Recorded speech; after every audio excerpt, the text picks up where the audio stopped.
ఈరోజు వీడియోలో మనము కొబ్బరితో పులిహోర ఎలా చేయాలో చూద్దాము. ఈ పులిహోర చాలా టేస్ట్గా ఉంటుందండి. ఇంట్లో దేవుడికి నైవేద్యంగా పెట్టొచ్చు. 1/2 స్పూన్ జీలకర్ర, 1/2 స్పూన్ ఆవాలు, 1 పిరికెడు కొత్తిమీర, 2 రెబ్బలు కరివేపాకు, 2 పచ్చిమిర్చి, 1 టెంకాయలో సగం మిక్సీ కొట్టుకోవాలి మెత్తగా పేస్ట్ లాగా.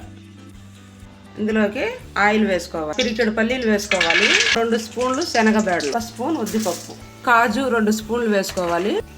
ఈ కాజు పల్లీల్ని తీసేసేయాలి. ఇందులోకి ఇప్పుడు ఆవాలు, జీలకర్ర కొంచెము, కరివేపాకు, 2 మిర్చి, కొంచెం ఇంగువ, మిక్సీ పట్టి పెట్టుకుని ఈ పేస్ట్ అంతా ఇందులోకి వేసేసుకోవాలి. సాల్ట్, నిమ్మరసం వేసుకుంటున్నాను. ఇప్పుడు రైస్ వేసుకున్నాము. మనం వేయించి పెట్టుకున్నాంగా కాజు పల్లీలు ఇవన్నీ వేసుకోవాలి. చివరిగా కొత్తిమీరతో గార్నిష్ చేసుకోవాలి. అంతేనండి, టేస్ట్ అయితే అద్భుతంగా ఉంటుంది. Like, subscribe.